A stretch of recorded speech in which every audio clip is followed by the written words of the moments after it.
네, 안녕하세요. 주도현입니다. 오늘 9월 12일 화요일이고요. 오늘도 리플 같이 한번 살펴보도록 하겠습니다. 자, 우선 어제 리플이 상당히 큰 폭의 하락을 경험했습니다. 그래서 주요 지지 라인으로 말씀드렸던 0.5불 라인, 이게 하나로 670원에서 680원 사이였는데, 자, 여길 지켜주지 못하면서 오늘까지 그 하락세가 이어지고 있죠. 그래서 리플이 왜 갑작스럽게 이렇게 하락하게 됐는지를 오늘 같이 한번 살펴보고 앞으로의 전망은 어떤지 단기적인 관점과 중장기적인 관점 같이 말씀드릴 수 있도록 하겠습니다. 자, 여러분들은 오늘 영상 본격적으로 시청하시기 전에 밑에 있는 구독과 좋아요 버튼 한 번씩만 눌러주시면 제가 이렇게 영상 제작하는 데 큰 힘이 된다는 점 말씀드리고요. 바로 같이 한번 살펴보도록 하겠습니다. 자, 우선 이렇게 하락한 데 있어서 리플에 개별적인 악재가 있었던 건 아니었습니다. 여러분들도 XRP를 보유하고 계신 분들은 당연히 이렇게 급락하는 모습에 걱정되셔서 어떤 악재가 있는지 많이들 찾아보셨을 텐데 아무리 찾아봐도 그런 이슈는 없었죠. 그래서 일단 어제 비트코인도 2.5% 가깝게 하락하면서 3,500만 원이 다시 뚫렸기 때문에 자, 이건 시장 전체에 영향을 주는 재료가 등장했다라고 볼 수 있겠죠. 자, 이 기사를 보시면요. XRP가 FTX 발 악재에 0.5달러가 뚫리면서 0.47달러 선까지 후퇴했다라고 나와 있습니다. 자, 미국 현지 시간으로 9월 11일 날, 어제죠. 이 미 법원에서 FTX에 현재 보유하고 있는 자산들을 모두 매각해서 빚을 청산하라고 지시를 했습니다. 그래서 제가 이 부분을 어제 그리고 엊그제도 설명해 드렸었죠. 이 FTX가 보유하고 있는 암호화폐 자산은 여기에 나와 있듯이 3억 5천만 달러 수준입니다. 이게 한화로는 4조 5천만 원이 넘는 엄청 큰 물량이죠. 하지만 이 물량들이 여러 코인들에 당연히 나눠서 FTX가 보유하고 있고 이 물량이 한 번에 시장에 쏟아지는 게 아니라 당연히 법원도 시장이 받을 충격을 고려하고 있기 때문에 주당 최대 2억 달러씩만 매도하게 될 예정입니다. 그리고 애초에 FTX가 보유하고 있던 XRP 물량은 솔라나나 FTX 코인에 비해서 상당히 적다라고 말씀드렸죠. 그래서 실제로 이게 매도 물량이 나온다라고 해도 충분히 시장이 소화 가능한 물량이라고 말씀드렸고 그래서 여기도 우려할 수준이 아니라는 분석도 나왔던 거죠.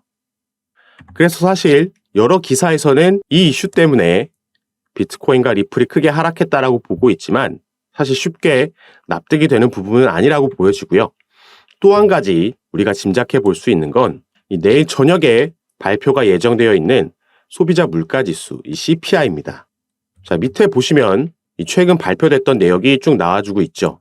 실제로 미 연준에서 기준금리를 올리고 고강도 긴축을 단행하면서 우리가 인플레이션을 측정할 수 있는 그 지표 중 하나라고 보이는 이 소비자 물가지수의 수치도 계속해서 연속적으로 하락해 왔던 걸 알 수 있습니다. 딱 한 번 저번 달 발표했을 때 3.2%로 그 전달 비해 소폭 상승을 했었고 이러면서 인플레이션 둔화 속도가 조금 늦춰지고 있다는 걸 시장이 인식을 했죠. 그래서 시장은 저번 달 3.2%라는 수치가 발표됐음에도 불구하고 이번 달 예측치로 3.6%를 내놨습니다. 이런 부분에서도 시장이 충분히 경계심을 가지고 관망세로 유지할 수 있다. 이렇게까지 볼 수 있겠으나 어제 비트코인이 대략 2.5% 하락, 리플이 대략 4.5% 하락한 건 사실 이해하기 힘든 폭락, 과매도가 나온 것 아닌가 생각이 드는 거죠. 사실 리플은 이 차트에서의 지표를 봤을 때 특히 RSI 수치를 봤을 때 이게 50 밑으로 떨어진 지 한 달이 넘었습니다. 이게 최근에는 20대에 머물고 있으면서 확실히 과매도 영역에 있던 건 우리가 확인을 할 수가 있었는데요. 그래도 뭔가 현재 상황 대비해서 어제는 너무 급락이 나온 거 아닌가라는 생각이 들 수밖에 없는 거죠.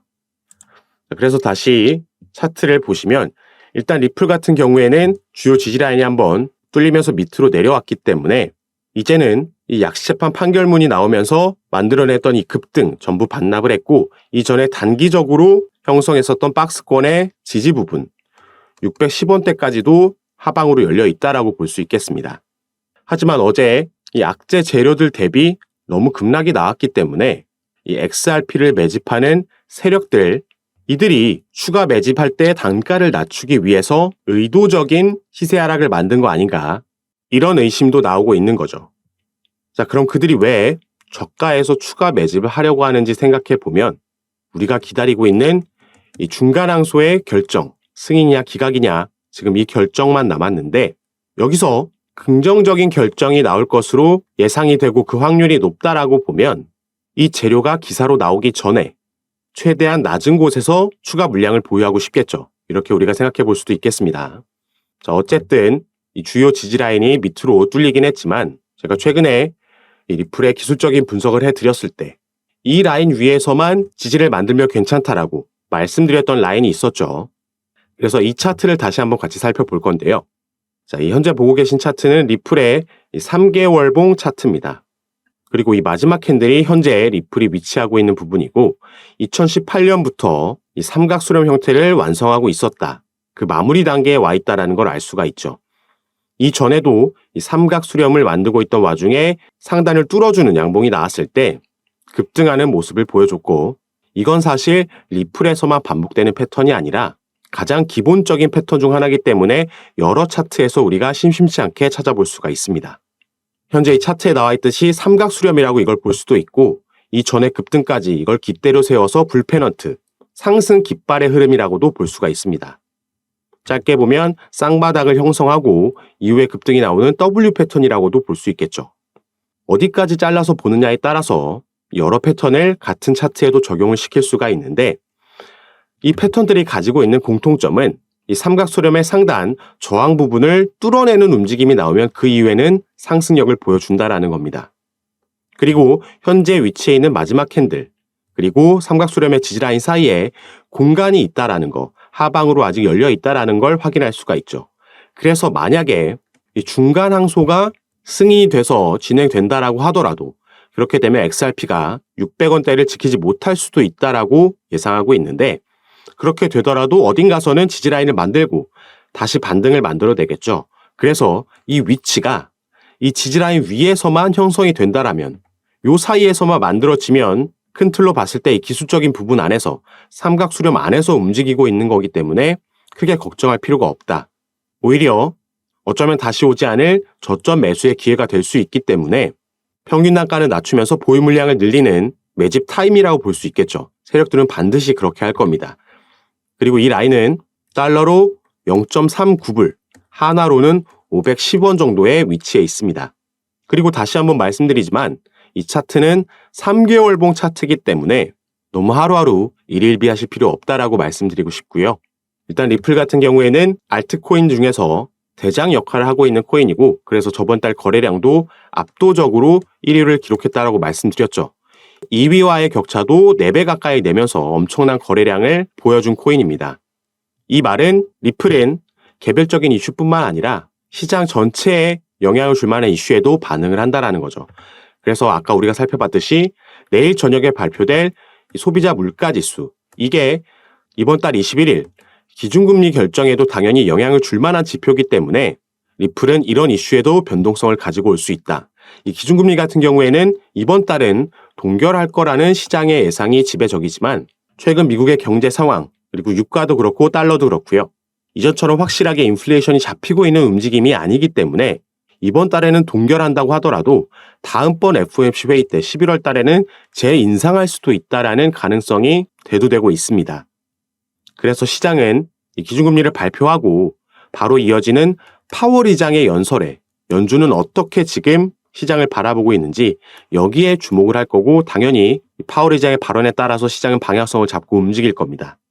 그래서 당분간은 시장에 하방 압력을 줄 만한 이슈들이 조금 기다리고 있다. 전부 이번 달에 나올 수 있을 만한 이슈들이고 그래서 더욱더 우리가 기다리고 있는 소식은 당연히 리플의 중간항소 기각 소식이 되겠죠. 그래서 정식 재판으로 회부되고 배심원 판결로 가는 이게 내년 4월 20일쯤으로 스케줄을 양측이 제출했는데 이런 이슈가 나온다라면 리플이 확실한 반등을 만들 수 있겠다. 그래서 약식재판 판결문이 나왔던 그 시점의 상승분까지 다시 한번 도전해 줄 수 있을 거라고 기대하고 있고 추가로 이더리움의 선물 ETF 승인도 이번 달에 충분히 나와줄 가능성이 있다라고 합니다. 비트코인의 선물 ETF가 재작년에 이미 승인을 받았고 그 이후에는 비트코인 레버리지까지 승인을 받아놓은 상태이기 때문에 이더리움도 충분히 선물 ETF 승인 가능성이 높다라고 보고 있죠. 비트코인 해줬는데 이더리움 안 해주면 여기서도 부테린이 가만히 있지 않겠죠. 또 SEC와 소송 벌일 수 있습니다. 현재 SEC는 이미 리플과 그레이스케일 케이스에서 전부 패소했기 때문에 여기와도 새로운 싸움을 시작할 만한 여력이 없다라고 보고 있습니다. 그래서 이런 굵직굵직한 이슈들이 당장 이번 달에 전부 나올 수 있기 때문에 여러분들 혼자서 너무 불안해하지 마시고 제가 이런 이슈들이 있을 때마다 그 결과가 나올 때마다 시장은 어떻게 반응하는지 확인하고 카톡방에서 가장 빠르게 공유해 드리면서 우리는 그 장세에 알맞게 어떻게 스탠스를 잡고 타점을 잡아야 되는지 공유해 드리고 도움을 드리고 있습니다. 그리고 제가 이 카톡방을 운영하기 시작했을 때부터 지금까지 단 한 번의 금전 요구 없이 전부 무료로 운영하면서 도움 드리고 있는 카톡방이니까요. 이 부분 안심하시고 들어오셔서 제가 어떻게 도움 드리면서 전략자 드리고 잡아 드리는지 직접 확인해 보시고 판단해 보시기 바라겠습니다.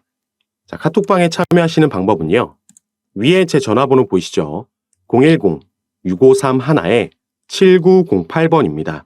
위에 제 전화번호로 숫자 7이라고만 문자로 보내주시면 제가 이 문자를 확인하는 대로 순차적으로 연락드려서 카톡방 초대 도와드리도록 하겠습니다.